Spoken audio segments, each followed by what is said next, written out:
I remember when I first made it. It was for somebody that was dairy-free and they couldn't have butter.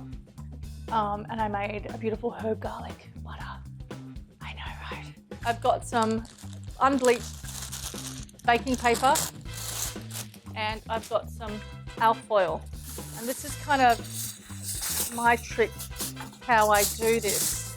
Loaf of bread ready to go. And what you want to do with your loaf of bread, you just want to cut it, and you don't want to cut it all the way through, right?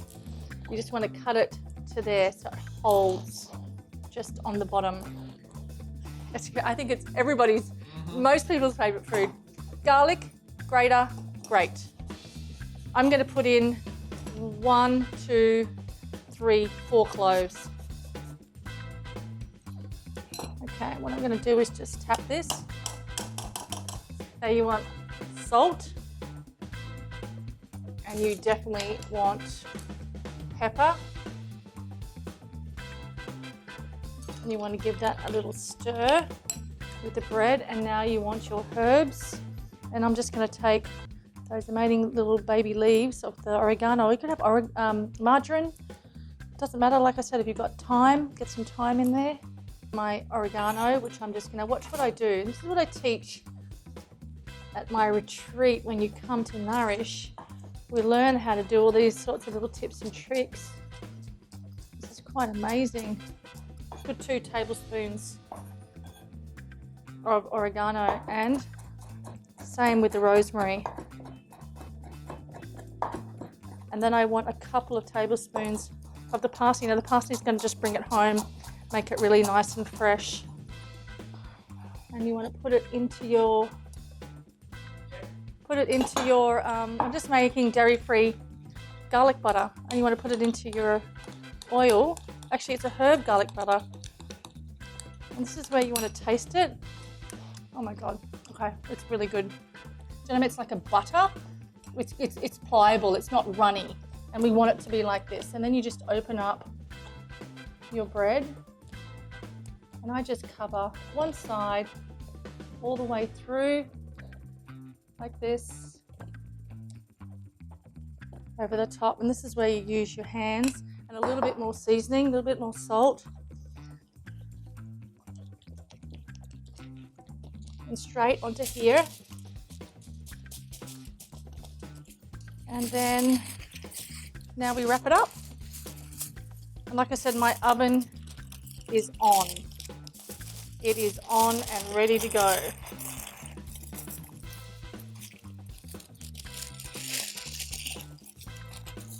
Put in there.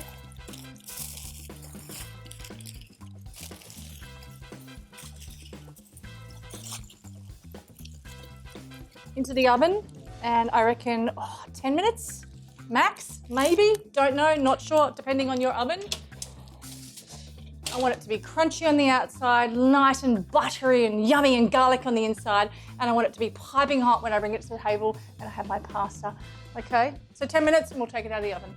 It is ready. Here we go, people, here we go. This is it.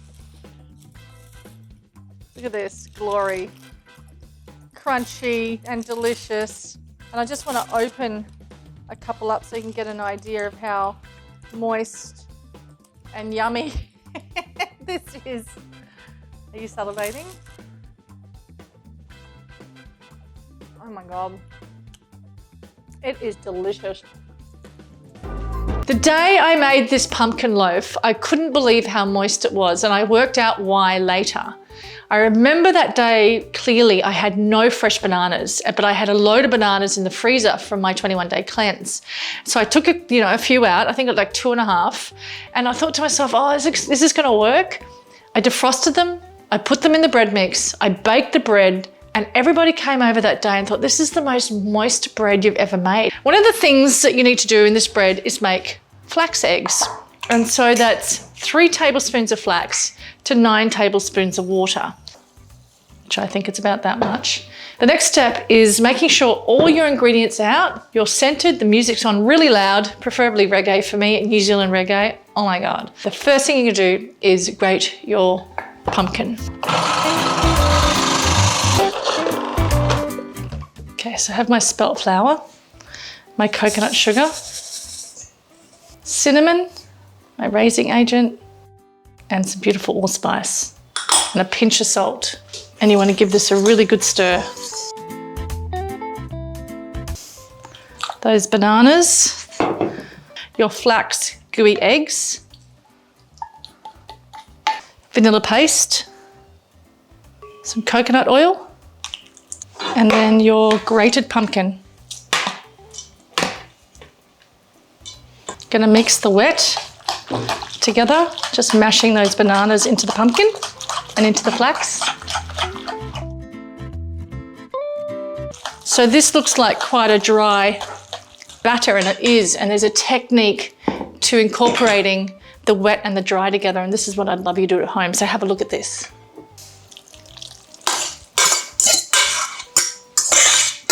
So you're just going to grab some of it and just mix it together, just on the side like this, just pulling in the flour to that batter, just like this.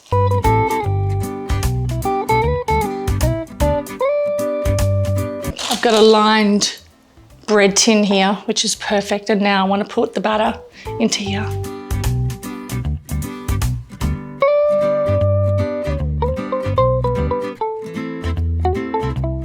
Just make sure it's all evenly spread.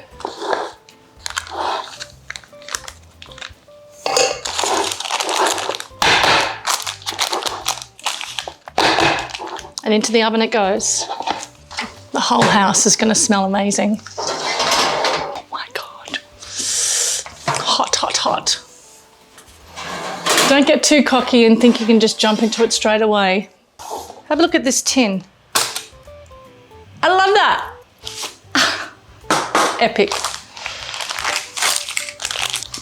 It is so moist. Seriously moist.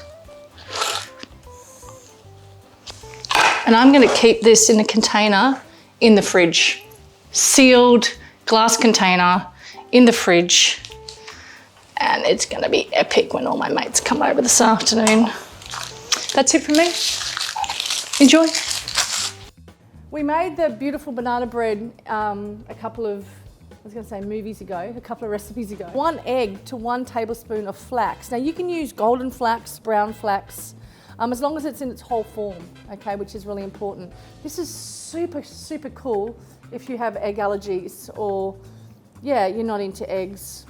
But, you know, I just love the idea of this replacement for those that have egg allergies. So 3 tablespoons.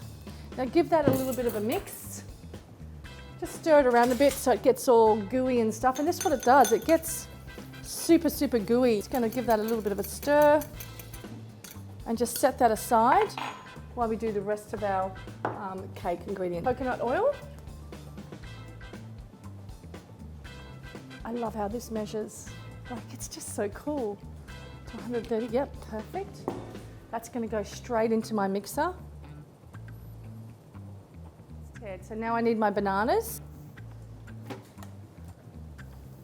Straight into here.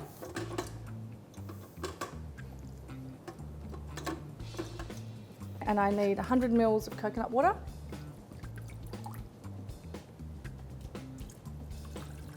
So I want a bit of vanilla in there.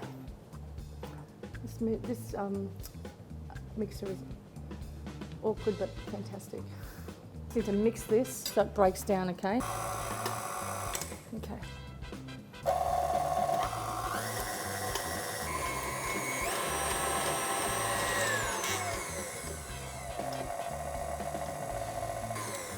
This smells amazing. Flax is going to go in there now. That's already starting to get a little bit thicker. Yeah, this is awesome.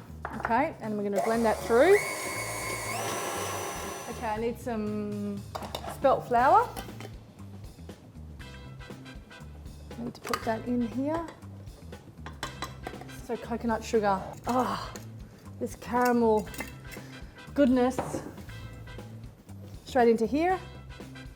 Baking powder. I wouldn't mind a dash of cinnamon, just because I can. And we're going to mix this. Okay, what I'd love is a pinch of salt. And just give this a good whisk.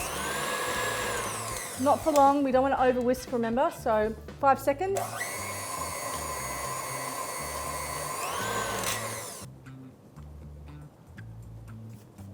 Okay, this bowl is awesome. It's so deep and delicious, this bowl. Amazing, I can't wait for this. Okay, I will see you back here when this is done. So straight into a preheated oven, remember, 170. Really important to remember that, preheated. And I'll see you very soon. Very excited that you guys get to learn to make this egg-free glory. No, nobody's talking about it. Eggless banana bread. Oh, enjoy.